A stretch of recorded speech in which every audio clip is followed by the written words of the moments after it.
From million-dollar listings to cozy starter homes, Cincinnati's real estate market has something for everyone. And Prime Lending is here to help you find the home of your dreams. Right here on Cincy's Hottest Properties. Hey everybody, welcome to another episode of Cincy's Hottest Properties. I'm your host, Ryan Kiefer. Joining us today, we have Brandon Wesley, realtor and owner at Cincy Top Team. Brandon, welcome. Thanks, Ryan. How are you doing, bud? I'm doing great, man. Good. Glad to have you on finally. And we were talking a little bit before about, obviously we're a little bit before the spring purchase market here in 2022, early January as we speak. And so what are you seeing out there? What's different this year versus the last couple? Well, you know, the last couple of years were a blip.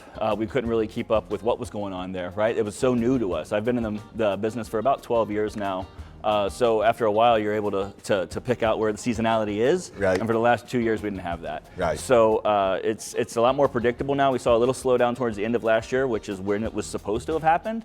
And right now, we're kind of in that pre-spring market. Mm-hmm. And I really feel like it's going to be like it was years prior to 2020, where the Super Bowl is kind of our kick. The day after the Super Bowl, for some reason, people's diets have failed or whatever that is, and they're ready to get out there and start looking, kicking tires again. So we're looking forward to that, seeing a lot of sellers starting to get prepared for that week to 2 weeks after that time frame, just like it used to be. Okay.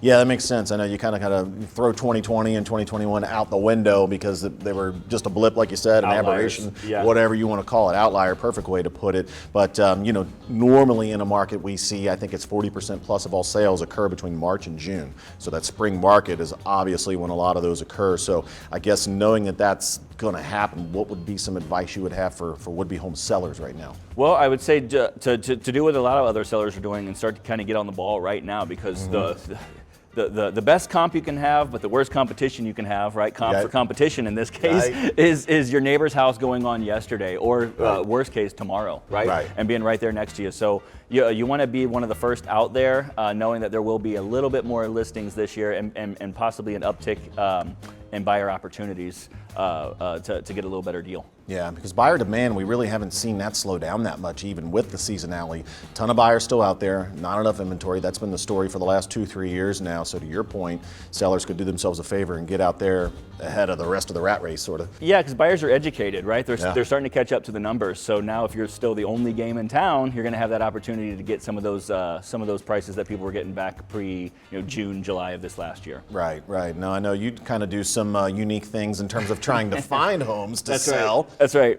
So I work a lot in the luxury market. I sell everywhere, right? I'll sell a $5,000 house and a $5 million house all in the same year gladly. But to certain markets, you have to do things that are a little unconventional. So yeah, you'll see me out there with a 4-foot by 4-foot sign, rain, sleet, or snow, saying Brandon's buyers need homes. Yeah. Just to kind of attract and kickstart an idea for people to get their home on the market, or even listing your house as a labor of love sometimes. Sure. And you don't, if someone coming around and saying, hey, we've got a buyer waiting for you today, is a lot easier than plugging away and getting it already in the background when you really don't have that direction. So it's been helpful. Yeah, well, and I think, one of the things that people don't think about, going back to that sort of spring market when most people list their homes for sale, if you list in the wintertime, the buyers that are out there tend to be a little more serious, I've found.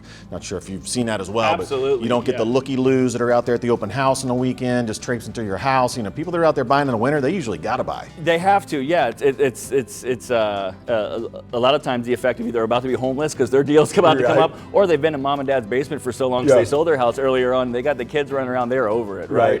So yeah, the winter buyers are definitely more experienced and valid. But that doesn't mean the people coming around in the spring aren't just the leftovers from last year, right? Who didn't find something, and maybe this year they're a little bit more ready to pay that top dollar that they weren't before. Right. Obviously, tough to be a home buyer right now, given the limited inventory out there. So what advice or tips might you have for a buyer? Well, always work with a realtor, obviously, and get out there with a 4-foot by 4-foot sign that says you need a home. Find the neighborhood, pinpoint the neighborhood, location. It's not just an old adage. It's the location is the city you want to be in, the neighborhood, and then the house, right? So pinpoint your neighborhoods and go hard at your needs. Yeah, well, you definitely want to work with a realtor because you know this. I'm preaching to the choir, but you guys might sometimes have like off-market opportunities or coming soon or that type of thing. Yeah, information based and can kind of get you ahead of the market when necessary. If we have a listing coming on, things like that, we'd obviously try to present it to them first. Right, and that's not something that people are going to see online if they're doing an internet search. But if they're working with professionals yourself, they'll be in the know and able to hop on that opportunity. The most opportunities possible. That's right. That's right. I love it. Well, thank you so much for being on. That was informative as always. Ryan, thank you.